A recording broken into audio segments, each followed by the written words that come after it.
সকাল সকাল রেডি হয়ে বেরিয়ে পড়েছি তোতলাকুন্ডা সি বিচ দেখতে, যেখানটাতে শুনেছি ওই ন্যাচারাল যে আর্চের যে ব্যাপারটা, যেটা সব থেকে সুন্দর দেখতে, সেটা এখানটাতে হচ্ছে গিয়ে পাওয়া যায়, মানে দেখা যায় আর কি, পাওয়া যায় না, দেখা যায়।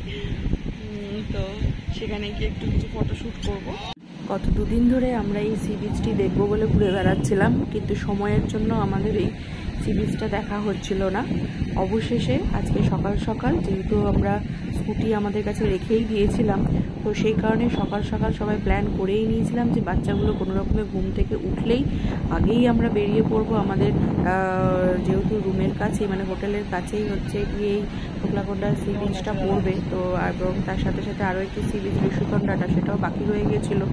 তো সেই কারণেই ফার্স্টেই আমরা আগে স্কুটি নিয়ে চলে এসেছিলাম তোতলাকুন্ডা সি বিচটি দেখতে। তো দেখেই মানে সত্যি প্রকৃতি মানে কীভাবে যে এই পাহাড় পাথর কেটে এই অপরূপ একটা দৃশ্য তৈরি করেছে, মানে সত্যিই বলার কথা নয়। এবং ওপর থেকে মানে বাই রোড, অবশ্যই রাস্তার রোডের ওপর দিয়ে তোমাদেরকে আসতে হবে, কিন্তু রাস্তা থেকে বা ওপর থেকে তুমি কিন্তু এই মানে তোমরা যারাই যাবে ওপর থেকে কিন্তু এই ভিউটা তোমরা দেখতে পাবে। তোমাদেরকে এই ভিউটা দেখতে গেলে অবশ্যই নিচে মানে সি বিচের দিকে হচ্ছে গিয়ে এগোতে হবে। তো ওইখানটাতে আমরা খুব সুন্দরভাবে টাইম স্পেন্ড করেছিলাম, ফটো সেশন করেছিলাম। আফটার দ্যাট সেখান থেকে চলে এসেছিলাম স্কুটি নিয়ে ঋষিকন্ডা সি বিচে। ঋষিকন্ডাতে এসেও এখানেও আমরা খুব ভালোভাবে টাইম স্পেন্ড করেছি, কিন্তু এই আমরা ভাইজ্যাগে এসে একটা জিনিস লক্ষ্য করলাম, এখানকার সি বিচগুলোতে কোনোটাতেই কিন্তু মানে তোমার স্নানের কোনো জায়গা নেই। সবটাই তোমার হচ্ছে গিয়ে মানে ওয়েল স্পেন্ড টাইম কাটানোর জন্য হচ্ছে গিয়ে খুব ভালো জায়গা।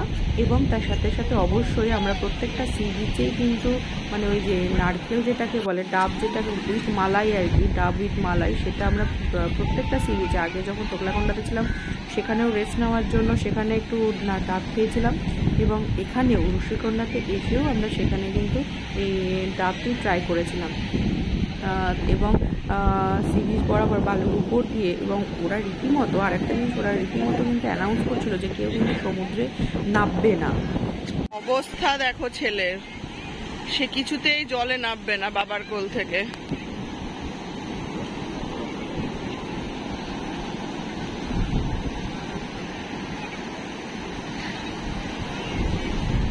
মানে তার বাবা চেষ্টা করছে রীতিমতো নামানোর জন্য, সে সেই বাদরের বাচ্চাগুলো যেরকম হয় সেই রকম।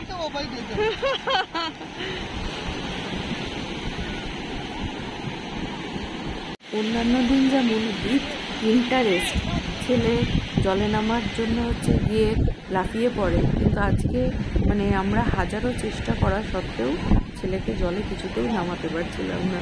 তো যাই হোক, আজকে যেরকমভাবে আর ছেলের যে জলে ফটো সেশন সেটা হয়নি। কোলে কোলে থেকে থেকেই একবার তার বাবার কোলে, একবার আমার কোলে, থেকে থেকে ঝুলে ঝুলে যাকে দিয়ে জলে কোনো রকমের সেই হচ্ছে গিয়ে ঝুলছিল, এবং সেভাবেই আমরা, এবং সেও মজা করছিল এবং আমরাও সেই মজা নেওয়ার জন্য একটু সেগুলোকে আর কি ক্যামেরাবন্দি করে রাখি।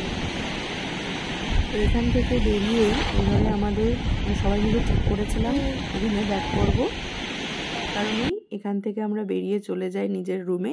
তো এই ছিল আজকের ভিডিওটি। আমাদের ভিডিওটি ভালো লেগে থাকলে একটা লাইক করে দিও। থ্যাংক ইউ সবাইকে।